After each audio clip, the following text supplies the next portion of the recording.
3, 2. Hello, Younique family. My name is Derek Maxfield. I'm originally from a city called Meridian, Idaho.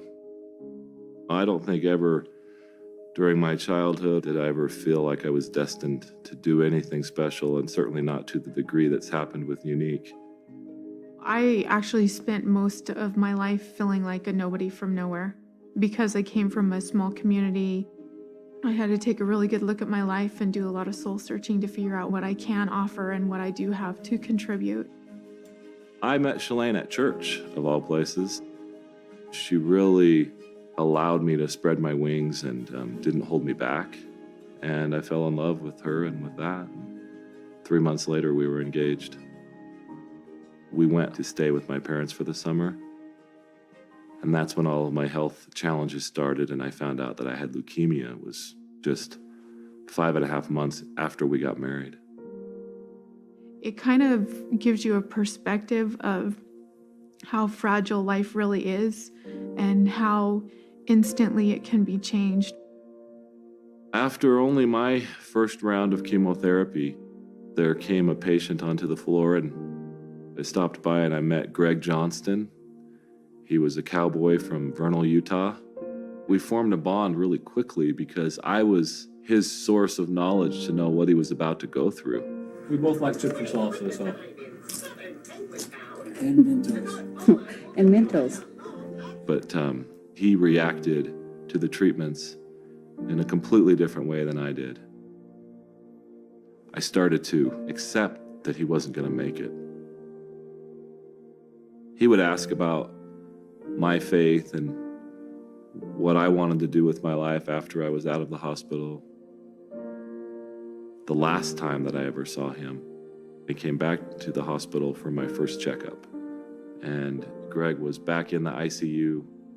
I went into the ICU and I knelt down by his bed. And so I grabbed his hand and I said, "Greg, I want you to make it back up to the floor one more time." And he squeezed it back and he said, "Derek, it's okay." But he asked me to live for us both and to do something great with my life. I accepted it that day, but I had no idea how I would do that. He passed away soon after that. The thought of needing and wanting to do something great with my life, I think I had convinced myself that I had a long life ahead of me.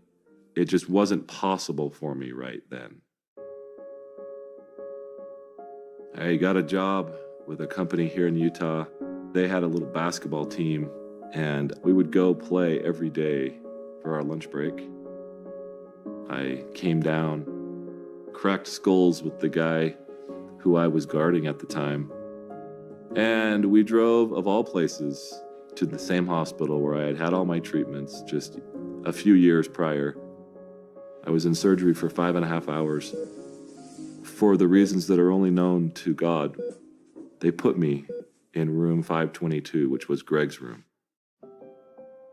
And I wasn't conscious enough or coherent enough to really know why I was there, but I knew I was back. And in that moment, that's the moment that really changed my life forever. Because I had a clear message to me, and it was exactly, Derek, you're right back in the same place. The same place, and you're using the same excuses. That moment changed my life. I was driven to no longer use excuses and to no longer think of the need to do something great as so far in the future. I started to change things. I got up at 4:45 in the morning and I worked on a software business that I'd been thinking about. I did that for 1.5 years. And then in the beginning of 2004, I started my own business. And that was the business that I sold in 2010. And I was thinking about what I wanted to do with my life. And I was driving home one day and I was talking to Shalane about someone who had been sexually abused. And it always troubled me and bothered me that a woman would take guilt on herself for what someone else had done. And I said, Shalane, that's not fair. Somebody should do something about that. And I knew that somebody was me, and that something was to start another company that could be successful enough to fund that cause.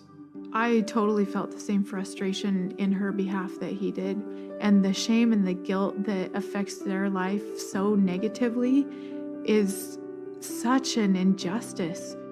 A very detailed thought came into my mind, and it was a retreat that was nestled in the mountains and a place for these women to begin a healing process. That clarity I knew could only come from God, because it had come just that quickly, and it came in an instant. And I started to work on those plans right away. I don't think that we could have even imagined what needed to be done. We were just focused on what we could do, and it has become more than we ever imagined it could be. We're trying to reach all of them through a message of hope and a message that this is not your fault, and to have a chance for them to reclaim the hope that was lost and perhaps taken from them. We've had approximately 1,800 women come through the retreat. I see faces every time I hear the number. It's Sarah, and it's Heather, and it's Heidi, and it's Amanda. It's not just numbers for me, it's people. I think when you give someone hope, they can then become the steward of their own healing. But that's the point, is that we simply open the door, help them feel that there is hope. And that's the goal of the retreat. And I think that we are accomplishing that. I'm grateful for all the people that drive Younique and all the presenters out there, because it is through them that we really accomplish the means by which we can support this cause. I think we're getting there, and I think that the army that we do have now is such a tremendous base. They are such a force for good. I absolutely feel like the things that have happened over the past few years with the Younique Foundation have been the fulfillment of my promise to Greg. I could die now and see him and feel like I kept that promise.